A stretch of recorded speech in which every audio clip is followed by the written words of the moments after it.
Do you think that we'll be able to start off one of these without sighing? Or just like an expletive? Unlikely. Well, but, I have hope. I believe. It's just a lot.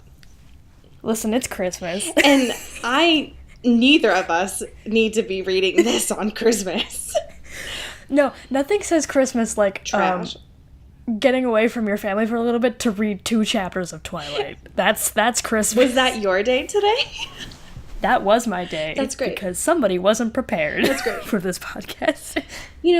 Usually we do these ahead of time, but alas, we really wanted something that was like culturally relevant and like really up to the minute, and that's really effective given that we're reading literature that came out 1,000 years ago, I'm pretty sure.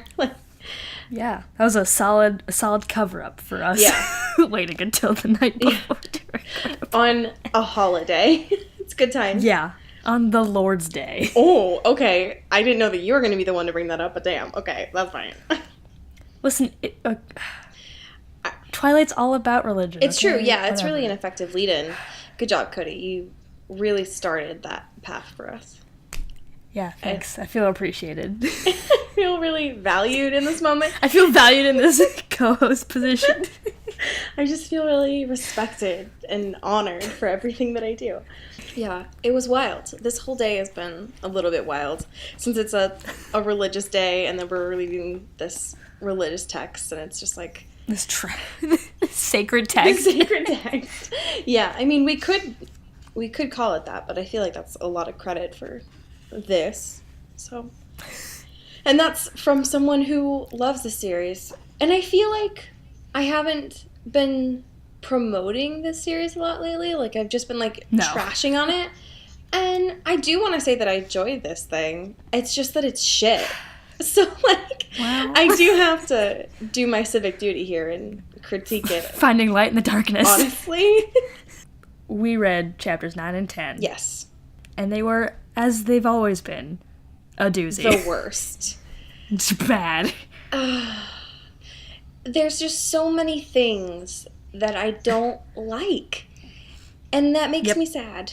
Because I just keep thinking about all of the folks that read this and continue to read this. And there's so many things that I've just, normalized. It's like, yeah, this is chill. Like, it's totally fine.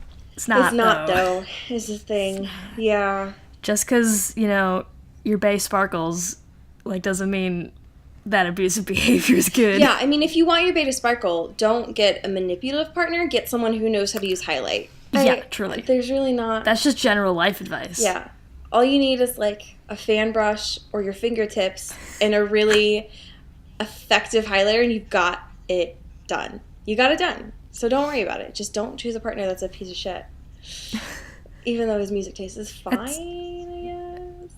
Do we ever know what that is? Is that ever revealed? I mean, I think... Are you just making assumptions? No, I mean, they touched on it a little bit in the movies and stuff as well, but I just don't think that that's necessarily a justifiable excuse to, keep Edward around. No, there's not a lot of good reasons for Bella to still be in love with him. And yet, yeah. I think Edward would also agree with that, though. So it's not something... No, yeah, Edward is adamantly being don't. Just stop. I'm not good. Right. Thank you. Bye. Yeah, But Bella's just self-destructive and is like, yeah, I love you. Oh my god, you're so quirky. I don't care what you are. Literally. Yeah, I think he's the number one fan club of, please don't actually date me, though, Bella. Hey, look, have you seen Mike Newton or... literally anyone else in this school that's in love with you? Fuck Nick Newton, first of all. It's not me saying that, it's Edward. But also, to Edward, fuck Mike Newton. Because there are so many other individuals that she could I'm choose. saying any. That was just the first one in my head, man. I know. Can we not fight on Christmas? Can we not do this on the pod? Excuse you. So this chapter 9, which is titled Theories, is so wild, I guess, because the fact that... So we left off with Belle and Edward thinking about driving back to Forks. And so this chapter starts off right after that. And so they're sitting in the car. And everything about this conversation just makes me cringe a little bit, given the fact that Bella's so adamant that something is wrong with her and not looking at it from a logical perspective of like, oh, I think I'm sitting in a car with someone who's not actually human anymore. Dope, I guess. Nice. Yeah. Really quality content that I'm looking for in my life, I guess.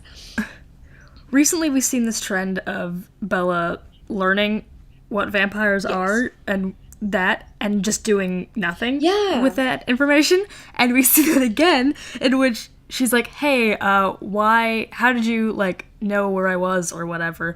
And he's like, yeah, I followed your scent. And she's like, okay, I'm just gonna, file that in my brain for a little bit later. And I'm like, Bella, can you take a hint, please? Well, and the fact that, like, I bet the first thing that came to her mind was that fucking strawberry shampoo again. Like, oh, you hated it the first time you saw me, so now it's fine. One of the things that she does start talking about and asking me about in the car ride is like, so what the fuck was up with all that? And he finally starts divulging how the mind reading goes with other folks, and like only usually one person at a time. It's usually like a buzz. I can't do it more than a couple miles away. But he can't read her still. And so he compares it to frequency differences. And of course, Bella, hearing this information, immediately goes to the fact that something is wrong with her brain for not being able to involuntarily give all of her thoughts and emotions over to someone who had, at that time, no personal investment in her necessarily. Yeah. And is just peering in to people's brains. Yeah, just because human life is boring and he needs something to entertain himself. So it's wild to me that the first thing that goes to her mind is like, oh, it's a problem with me. And understandably, I guess, for an adolescent it makes sense because the fact that, like, you're naturally self-consumed at that time or whatever. But also, it's gross that that's written in there. And I don't like it. So that's a hard pass for me. Not a fan. Yeah. I thought that was so wild that Edward was like, I hear voices in my mind and you're worried that you're the freak. And she's just like, well, I mean, we've seen Bella being like, quote unquote, self-absorbed in ways, just because obviously she's the narrator and we're in her brain. Sure, yeah. But like, since Edward has been happening, it's been more of a, oh, like, there's something wrong with me in all these interactions, or like, I'm weird and all in your head about, like, the things that she's doing wrong. Yeah. And is so, like, hyper aware of all those things that she's doing, that she's not, but it's just, she's just living her life. Right. And I do think that there is some component of it that if you find someone that you're attracted to, right, and becomes a crush, I do think that your awareness of self definitely increases and you want to try to present the best foot forward, I guess, even though her doing that would end up with her flat on her face. And but I do think that it's not necessarily written in the most healthy way. It normalizes a lot of feelings that I think are not effective for a massed population to be reading. But whatever, that's my tea. Like, we also find out that Edward is an actual NASCAR driver. Literally. Like, Dale Earnhardt, the real one.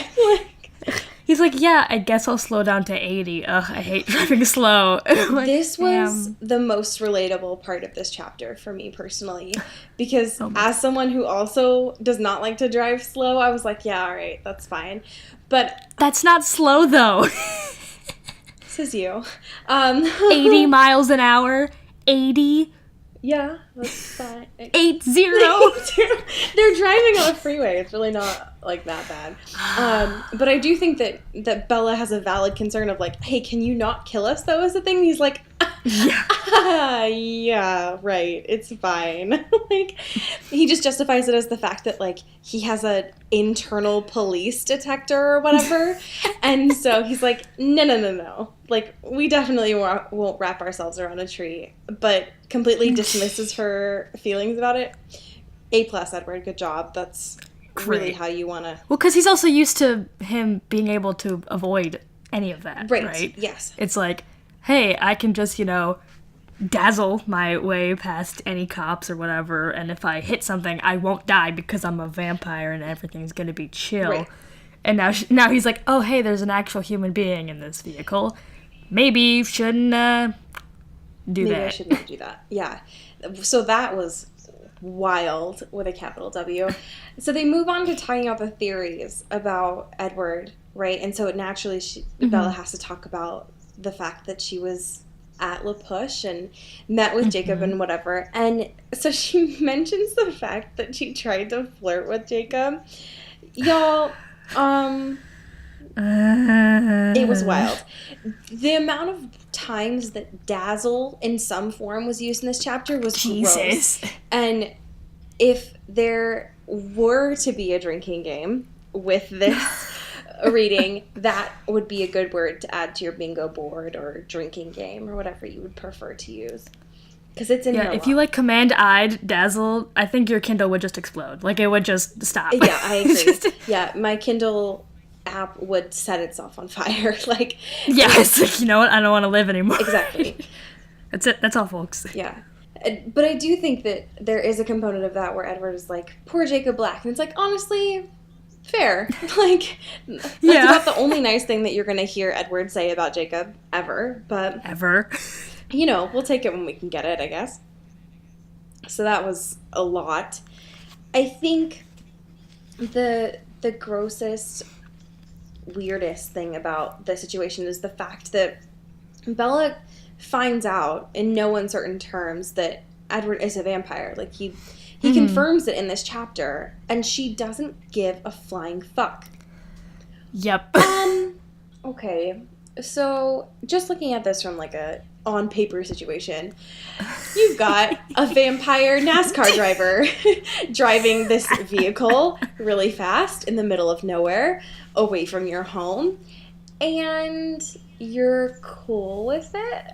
So I don't know if Bella was trying to relive some sort of fanfic or fantasy or whatever. She just literally doesn't realize the fact that he could kill her and nobody would notice, basically. But she does not care. And Edward basically goes on this rant about how horrible he is, really not doing himself any favors. But that seems to win her over more, ? Okay. Easily the most surprising thing through reading this for the first time is how nonchalant all of this sort of is, because especially with when we find out how hey, I'm a werewolf, wink wink, and all that stuff. Right. It's so out there, but I understand in a paranormal sense if it was a normal thing, every in fiction that's everyone's a vampire or whatever, spooky. But we are in a specifically real setting in which there contain supernatural elements, and those are just laid out flat. And Bella's like, yeah, no, that's cool, that's good, right. I'm here for that. Yes. Yeah, I think that whole situation is unreal to me. I think what this chapter starts to underscore is if you ever think that Edward likes himself or is... You are foundly mistaken. Or is just really self-confident or anything like that, just know that you're wrong. Because he's referring to himself as a monster. He straight up knows that he's a piece of shit. It doesn't really do anything about that, but it's just is actively a hater to himself. And so just keep that in mind as we're reading, is that he's really not pompous in that way, because he's the first one to admit that he doesn't like himself. So that's wild. But there's a brooding boy in that shell of a man. Oh my God. Literally. Just real sad. Literally, yeah. Just so self-deprecating, so unamused. It's a lot. Wow. So here's the thing. I wish that this chapter would be over, but it's not, right? Because Edward, it never is. Thankfully, has one sense of I don't know, common sense, decency, or whatever, to bring up the fact that he asks her, like, are you actually going to ask me about my diet at all? Or are we just, like, not going to talk about this? And she's like, oh, that. That's probably important. Okay, Bells, so here's the thing. What? What the fuck?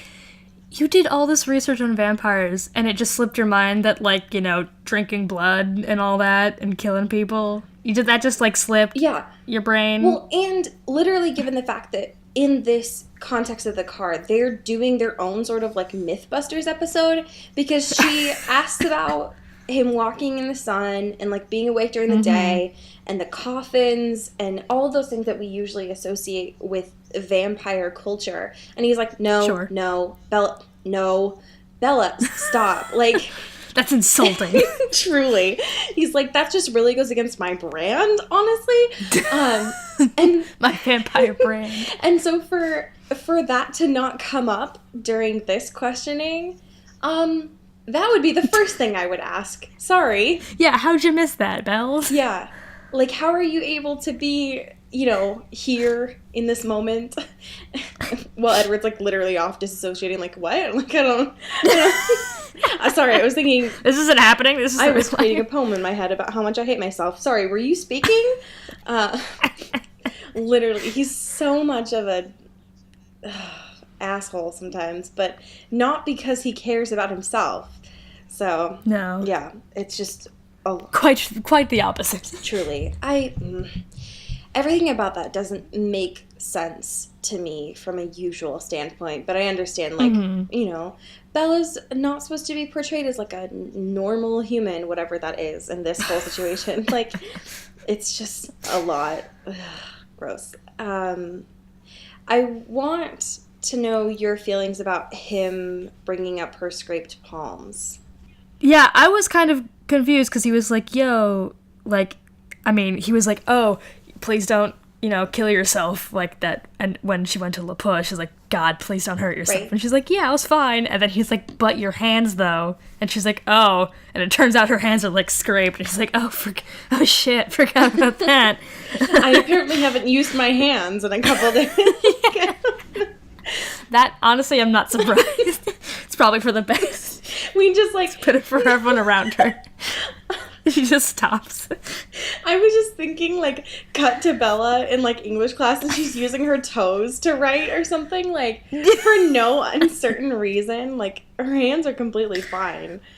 No, it's just a lot. And then it's like, oh, well, then he was like, oh, I was worrying about you this whole time because you're a train wreck, and like, oh, it's on my shoulders to take care of you, honestly. Even though nobody asked you literally to do any of that ever, but okay. And then she was like, wait, you weren't here on Monday, like, where were you? And then he goes, well, you know, the sun. He just, like, pulls out his meteorology lab, like, as you can see. If you look at the sky, you'll see. Here's a quote. And that was the exact moment where I remembered that Edward and the vampires in this fiction sparkled, and I just lost it. Because I just completely forgot. Just completely spaced out on that. I'm sorry. And I was just taken back and all. I'm sorry.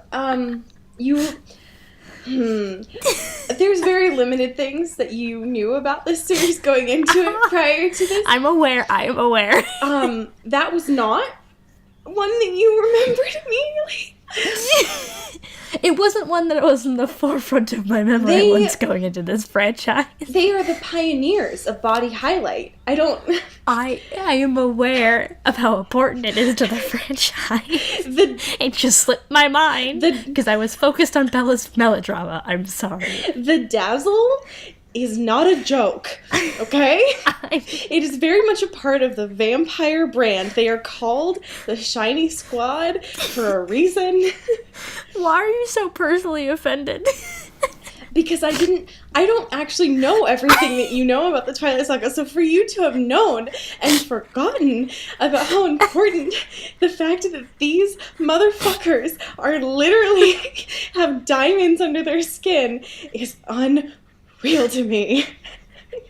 Okay, I didn't know about the diamonds, but I didn't know there was any context to it. They're not like real Zale's diamonds. They're just like... Every kiss begins with K, just under his skin. No, but, because we haven't gotten to the part where he stands in the sunlight yet, but... Yeah, that's why I don't want to, like, split. I'm just saying, I forgot about it, and now I'm back. Now you know. Now you are here remembering and cringing with me every time they say dazzle, because it's just, like, a 2 on the nose. Yeah, see, that makes a lot more sense now. Oh, God. Wow, okay, that was a wild ride. One of the things that I thought was gross was Edward talking about his trip away and the fact that he had anxiety about being away from her. Mm-hmm. So, on the one hand, right, developing a relationship, you want to be in constant contact with these folks. So, I get it on that part, but the fact that his anxiety was so overwhelming that he needed to follow her to Port Angeles, it's just like, don't try to make this sort of like romantic now. Yeah, no. Yeah, I was not about that. Why don't we talk about him making her cry? Because that's so important. The beginnings of a budding relationship. That's just so hashtag truly healthy.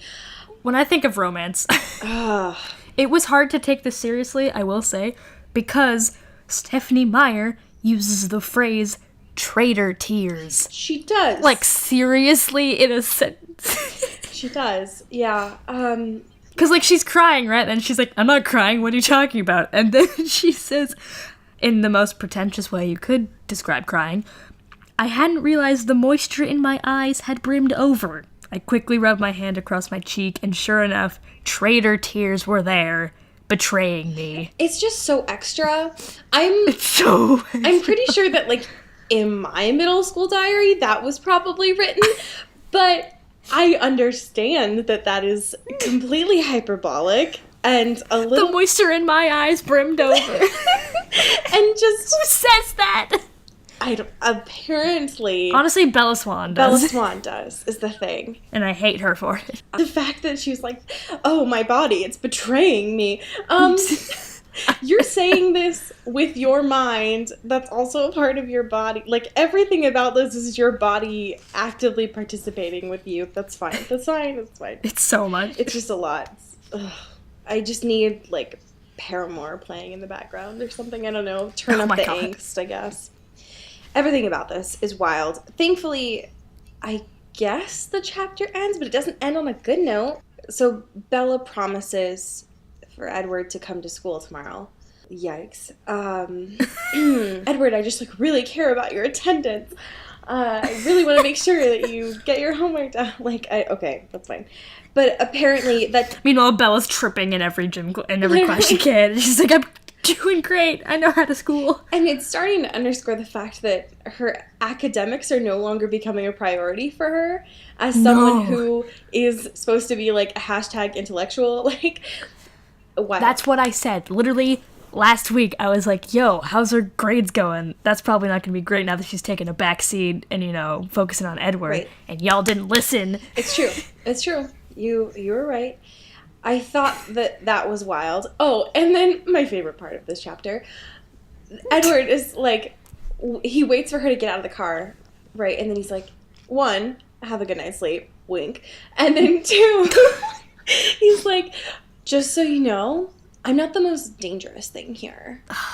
Bye! Like, yeah, later!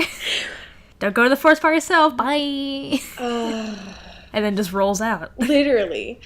At 110 miles per hour. Like, crashes through the door. I was just thinking of, like, warp drive, just, like, gone. Hyperspeed, just, like, it turns into a plane. It's not a car. Yeah.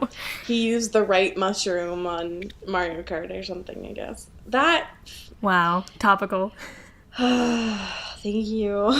I mean, the app did just come out, so fuck you. First of all. Oh, is that true? Okay, I'm sorry. I know how to do this. So here's the thing.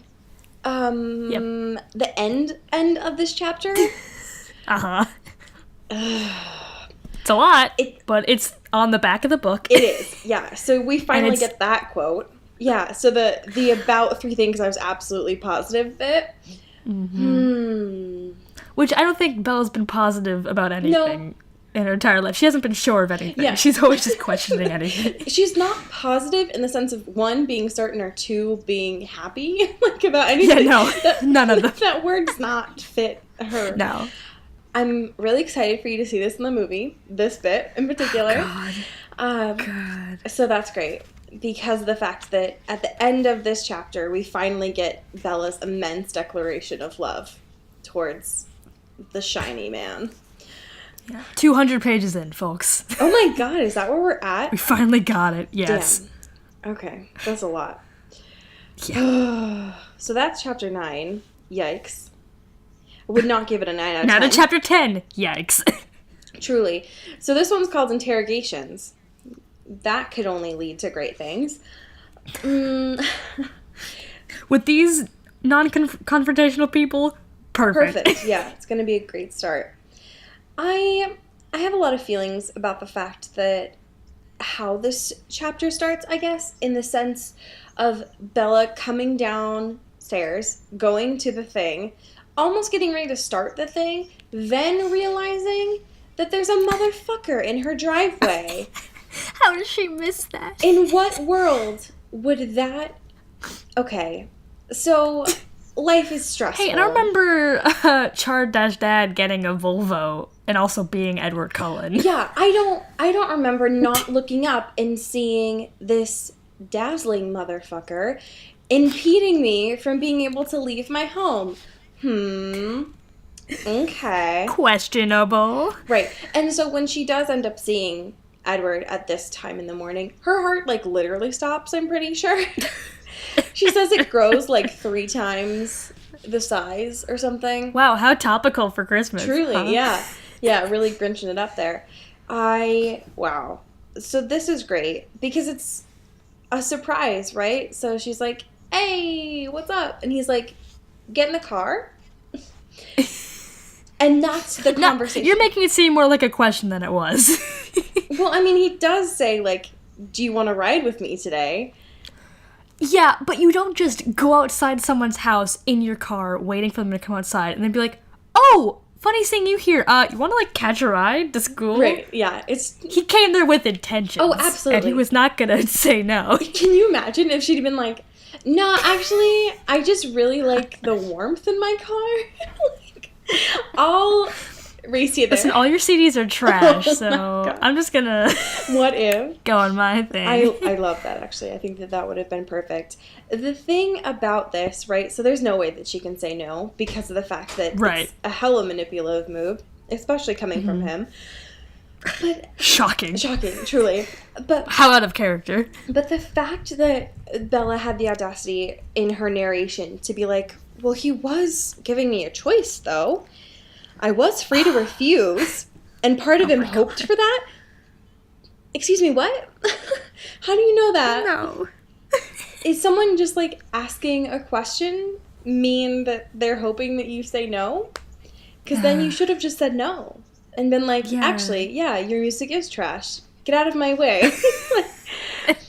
Yeah. Get out of my driveway. Get out of here. Gets a broom and just, like... Meanwhile, Charlie is, like, totally unaware that any of this is going on in his home. Oh, yeah. Completely. I think she said something about him being gone for the morning already or something. Y'all, what I would give... Because I know we have Midnight Sun, which is, like, Edward's point of view. I would give my left limbs... to get a Charlie point of view of Twilight. That's all I God, I want it. I bet that actually exists in some sort of fan fiction, form. Yeah. But I want it from Stephenie Meyer. I want her trash. Dear Diary, I woke up this morning. I went to work. My daughter is an asshole. I slept well. Good night. But I learned how to make some mean pancakes. Being a single dad is awesome. I added another 3 photos of Bella to the house. Everything is great. Love, Charlie. Oh my god. I love Charlie. Wouldn't that be so much better? I would. Wouldn't that be so much better than this? It's just like slow increase of drama, and then the single dad just like realizing in a supernatural. If the main character of a YA novel was a single dad and not the teenage daughter. Dear Diary, I think my daughter is fucking a vampire. Also a werewolf, I think. Dear Diary, I have no idea what my daughter's report card says. These numbers are so below F, I don't know anymore. Do you think Carlisle will be able to help me with this? Oh my god. Love, Charlie. This is all I want now. This is all I want. Oh god. Oh, I want everything about this story told from Charlie's perspective. Every time I read from actual Twilight, I need to like read some Charlie POV fanfiction just to counteract all the trash I just read. Just because I need something pure in my life, to cleanse your soul a little bit. To cleanse my cold, dead heart after reading this saga. Oh my god. Also, the fact that you use the black heart emoji is my favorite thing. Listen, they finally made an emoji for me, okay? You're such a Cancer. You're such trash. Like, I need something that's with my aesthetic, but also shows that I have a lot of feelings. Black is literally the absence of feelings, excuse you. You're a Cancer. All you do is have feelings. Don't come for me. Coming from you, it's a lofty statement. So anyway, so Edward starts to interrogate Bella on this 2-minute drive to Forks because of how fast that he drives, and because this this high school is probably not that far away from her house. So there's this part when they're talking, and Edward really wants to know what Bella's thinking, where one sentence starts off with yikes, the next piece of dialogue starts off with So this is amazing literature that we're reading, really sparking the mind, really offering a lot of options for engaging our intelligence. Well, that sounds like every conversation I've ever had with you. Yikes and So, I wouldn't. 1, you're not wrong. 2, we're not writing a novel. So, but yeah. I mean, not yet. Not with that attitude. No, with that attitude. This is going to be the first podcast novel. Oh, wow. I like it, actually. Actually, I think Night Vale got us beat, but we'll be the second. I'm happy with number 2. Yeah, I don't mind coming in silver with Night Vale being gold. Yeah, that's actually good. So here's the thing about this fucked up chapter. They finally get to Forks High School, right? And Jessica's there, obviously. Yep. Because she does go there. Motherfucker. Can I live? So she like runs up to Bella because of what happened last night. There's a lot of answers that she does not have and needs to have. Well, because she basically left them high and dry with Edward, and then they're like, yeah, let's just go. Exactly. See you later. Understandably, she has a lot of questions. Truly. So here's the thing about this conversation. Edward makes it very clear to Bella that he's going to be listening in to what she has to say. Oh my god. Romance. Wow. Romance. Intrigue. How to tell your bae that you actually care. I'm going to be listening to every word and every breath and every heartbeat that you have through the eyes of someone else. See you in about an hour. Deuces. And then he just floats away on a skateboard, I'm pretty sure. Like, that sounds about right. What the fuck? That's gross. I don't like it. I don't like it. I'm not a fan. The conversation that she does have with Jessica is nice, though. Interesting. Yeah. And wild. Nice that we actually, see them have a friendship. Yeah. It doesn't... It's not solely based on gaining something from someone else. Right, yeah, it doesn't pass the Bechdel test. No, of course not. Why would you expect? Those are too high standards for this novel. Fair. I can't even imagine you were thinking of that. That's fine. One of my favorite things about that conversation is the fact that Jessica enunciates wow by saying every letter of it. She's like, wow. And Stephanie Meyer showcases that by using dashes. My favorite thing. Really good. It's her specialty, you know? She's just good. The problem is that Bella confesses that she likes Edward more than he does. Doubt that that's going to cause any trouble. Nah. Everything's good in the hood here. Right. So they come out of class. And Edward's just like there. Obviously. Because as soon as he senses that the bell's gonna ring, he is gone, girl. And so he's there. I think she describes him as being a Greek god. Cool. Oh, not appropriative. And not weird. So, yikes. And also not putting him more on a pedestal than she already has put him on. Literally, yeah. He doesn't need to be on any higher of a pedestal at this point. A literal pedestal. A literal pedestal that's actually just a skateboard. Out of marble. Yeah, exactly. So he's like unamused with her when they come out of class and walk to lunch. Yikes. Just to find out that the only reason that he's unamused is because the fact that she has the audacity to say to someone else that she cares more about him than he does. How dare What she? a lover's quarrel. That's just so healthy. It's gross. And I don't... It's nasty. Because the fact that she tells him straight up, like, I'm surprised that you heard something...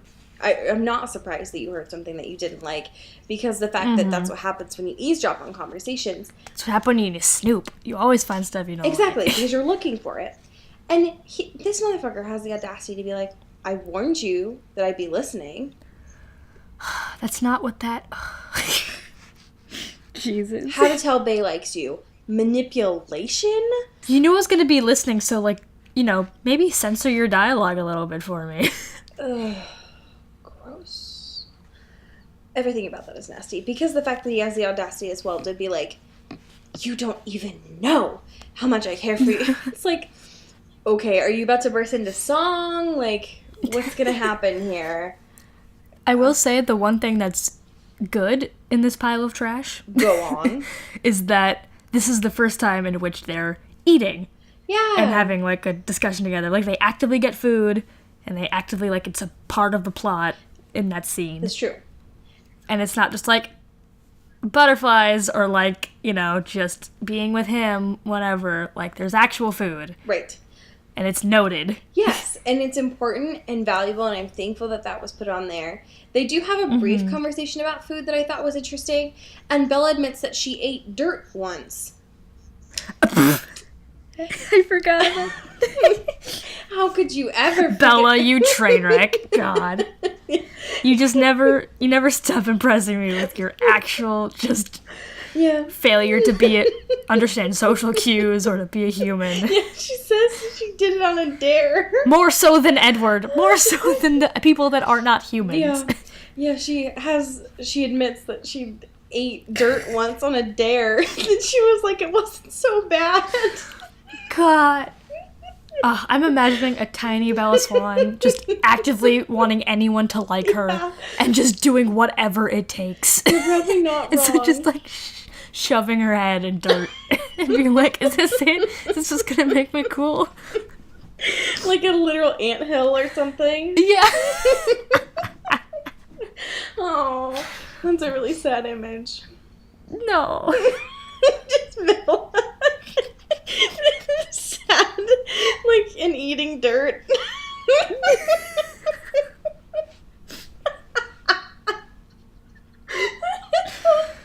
What kind of child actually follows through with that dare?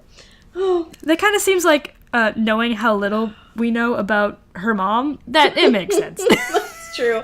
Those stars align. Renee was like, pushed her out in the yard and was like, go have fun. And then she comes back with dirt all over her. Renee was like, oh yeah, did you have fun? Did you make friends? And she was like, I just ate dirt. I don't know. That's great. That's good. It was good times. It's a good old goof that you slipped in there, Stephanie Meyer. I really need to know that part of a character. It's a good exposition. It's really important to the dialogue. Yeah, really adds to the complexity of your narrative. I needed a vacation from this drama. I just wanted to simmer in this youthful innocence. Okay. There is a part of foreshadowing during their conversation at the cafeteria that I thought was interesting because of the fact that Edward says, when they're talking about, like, how much he obviously cares about her more than she cares about him, he says that if leaving is the right thing to do, then I'll hurt myself to keep from hurting you, to keep you safe. Okay. No. So that's great. Really healthy on the emotions, I think. Yeah, great. Just let your... If there's one word that describes all of this, it's, like, healthy. Truly. Just really good. Yeah. Yeah, I think one of the things that's really helpful to tell your partner at the budding parts of your relationship is that if they assume that you're uncomfortable, they're just going to up and leave. No discussion needed. No, that's cool, you know? Really helpful for someone like Bella who has attachment issues, apparently.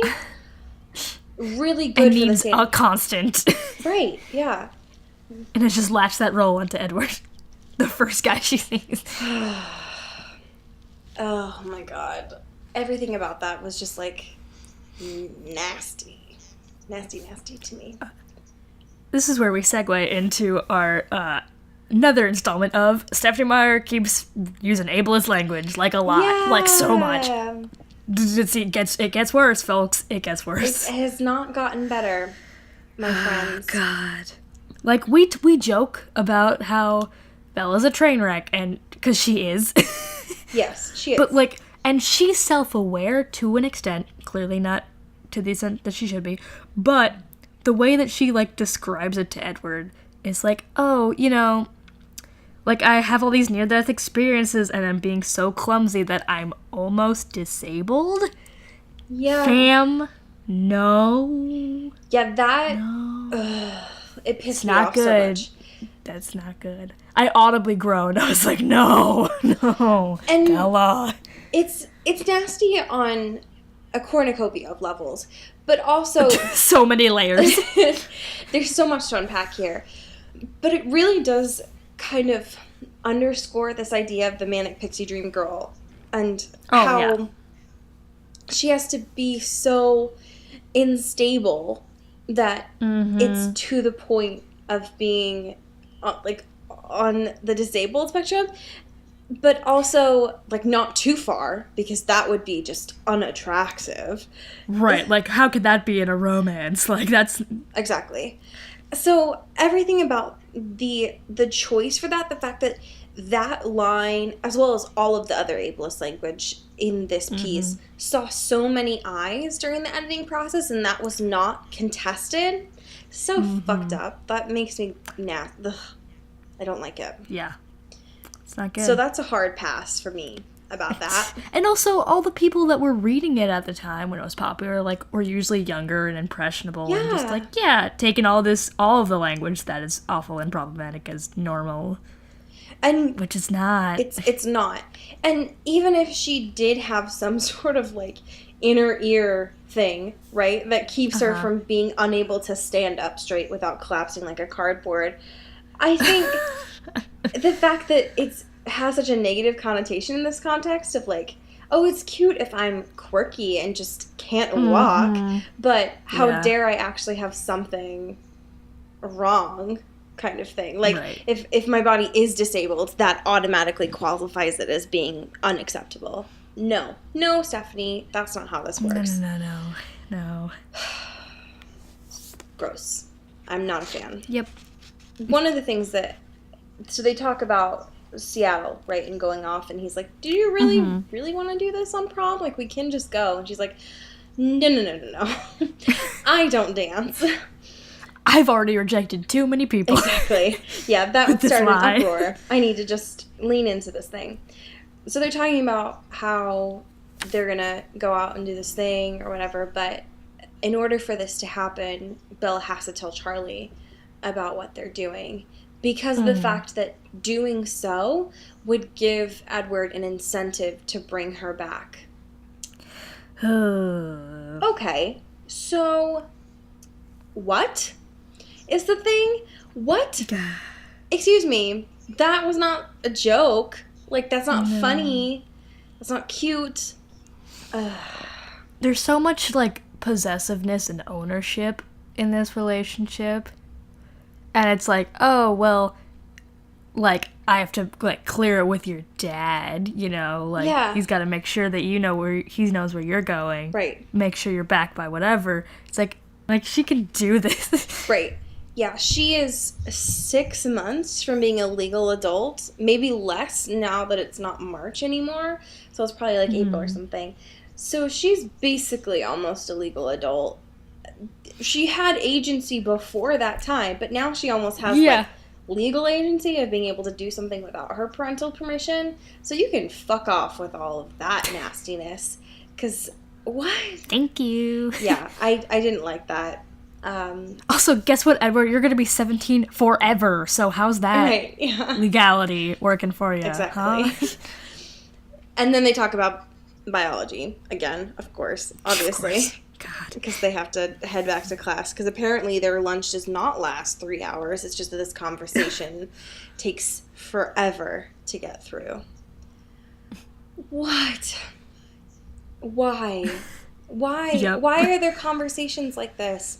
It's even when they're trying to communicate through things, it's still vague and not effective for either of them. Facts. Yay. Love, I guess. Clear communication, but not at all. Exactly. Not at all. So that's chapter 10. It's great. Yay. It's lit. It is lit in some sort of degree, I'm pretty sure. It's nasty, and I just want to fix it. I want to rework this literature so that it's less manipulative and controlling and possessive and more just like, hey, we good? We good. Are we good, though? Yeah, that would be nice. But alas, it's not that simple. We get to just critique it here and then be amused with that kind of commentary, I guess. So that was great. One of the things that we do need to do at some point is we were requested to touch on all of the characters being sorted into Harry Potter houses and zodiac signs. So I think that would be an interesting conversation. Great, yeah. We'll put it in the books. Yes. If anyone has suggestions, I have no idea. So, quote unquote, Virginia, if that's your name, it's not. But she requested that we do it. So great. I've already started a list of things that I want to talk about. Oh, next week, chapters 11 and 12. That was what I was going to say.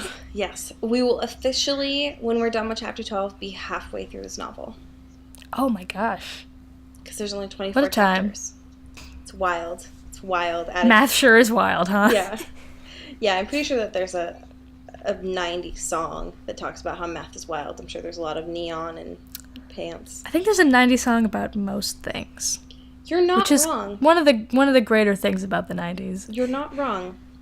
You're not wrong about that, actually. This is an Earbud Media production. You can follow us on Twitter. Guess what? It's actually like a Twitter that I use sometimes. I'm so proud of you. A blank space. There's like a logo and everything. It's pretty great. You should just check it out. It's at Earbud Media. Also important. If you like the show and you think, hey, I can make a podcast / would like to make a podcast, and you would like to make it through us here at Earbud Media, you can do that. Wow.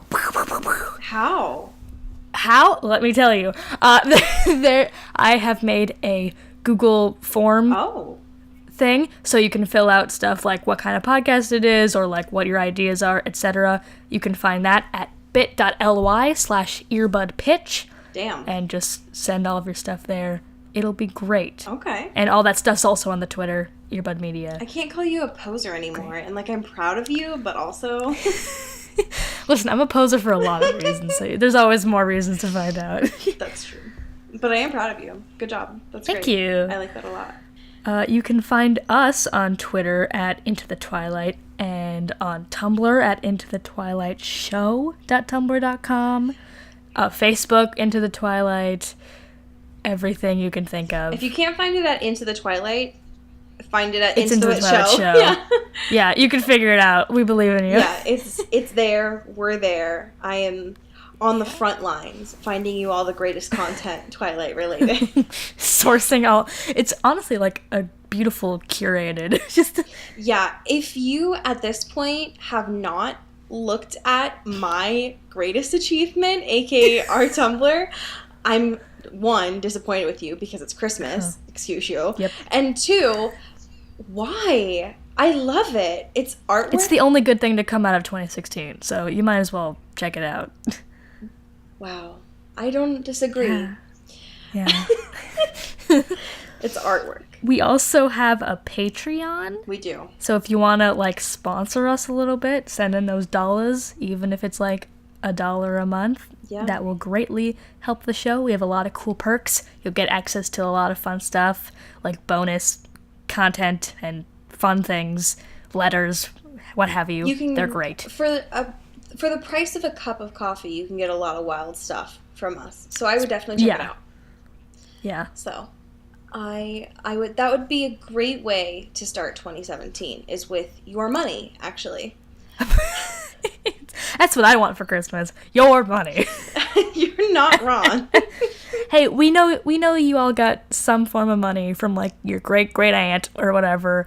Maybe send some of it over here, your favorite pod. Yeah, or if you know somebody that has a couple commas in their life in regards to money, just send them a link to our podcast. That would be great. And if you can't support us financially, we understand the struggle. It's real and true. I have that struggle.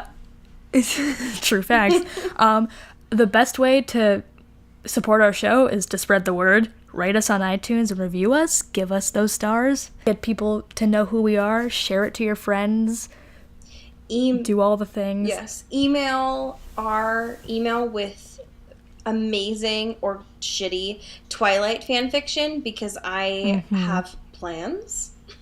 Yeah, we're planning making something special, so if you have anything bookmarked from 2008. Yeah, go through your old hard drive, look at what you found, send it our way because we have something really exciting planned for it. So do Thank you. Please. And that email is intothetwilightshow@gmail.com. Yes. Yeah. That would be our amazing. Artwork, which you can see, is beautiful, and it's by Maddie Padilla, who's great. Truly a Christmas angel. Honestly, you can find her stuff at YourGhostHost44 on Instagram, and I think in the new year she's gonna start, doing more stuff in terms of commissions and hiring, so get on that while it's hot, because she is in demand, folks. She is, yeah. The guy who played Link on Hairspray retweeted her artwork, so... Also, Hamilton the Musical did that, so, Truly, yeah. She makes great shit, and if you haven't seen it yet, why? I think that's, personally offensive to me, actually. Yeah. So I would do that. Thank you. Our music is done by the lovely Eli Krause. You can find his stuff at krausfilms.com. That's KRAUSSfilms.com. I like to think that... Oh God, more theories? That Eli has downloaded all of our podcasts, and he rips the bit where we just talk about him, and is going to be compiling them into a massive audio file so that if he ever gets low in life, which I don't think, but if ever, he would just listen to us complimenting him or throwing trash at him every week. Yeah. That's my theory. Oh, speaking of which, a couple weeks ago, I made a little teaser trailer for Into the Twilight. It's a bunch of audio snippets from the past couple episodes, and it's kind of cool. I don't know. You know, it's whatever. No, but it's the easiest way. It's amazing. If you haven't seen the trailer, if you have not retweeted or talked about the trailer in some sort of way to the folks that you know, I'm really upset about it because I didn't know that it was happening, and it was the greatest gift that I could have ever received. And it's really short, so it's the easiest way to, like, hook one of your friends onto the show. Yes. It's just great. Share it around. It's on our Twitter. It's also on my YouTube channel, @CodyCaptures, where you can find all of my other stuff, @CodyCaptures, or CodyCarell.co, or CodyCarell.BigTartCartel.com, where I sell prints. So speaking of YouTube, I'm just going to ignore all of your branding. Oh my God. We have a YouTube channel where we post our podcasts. If you ever have any spare time and you are not able to give monetarily to us, but would prefer to give in some sort of way, the best way that you can do that is by transcribing our podcasts for us. Mm-hmm. It helps a lot. Even a little bit counts, and we would really appreciate it. So that's dope as fuck. Please do it. Yeah. You can find Allie on the internet at 23ofme everywhere. I try to keep my brand pretty right and tight, like really doing it well. Oh my God. But yeah, I'm pretty great. And I wanted to find an air horn that was Christmas themed. You know, just for the bit, I guess. Right. So how'd that work? How's this one for you? Because I think that's what I dealt with all of today. That's an interpretation of Christmas, I think. That's for sure. I'll give you that. What if I told you art's subjective that was not from the ham horn app, but that was actually just my audio file? Oh my God. I'd be lying, but it'd be funny. But it would be a good goof. Yeah. Y'all, this was a rough one. That's it, y'all. Listen, we had a good time. There were some quality goods in here. It's not the end of the podcast in general. It's just the end of this episode. Y'all, this was rough. Christmas is hard. We're both really tired. But it's 2 a.m. for me right now. Yeah, I can't remember when I last slept, so thanks for everything. Good job. Thanks, retail. Thanks, retail, and God bless America. I don't know. What do you say? Okay. As we say at Forks. Get fit. Go away. Go to sleep.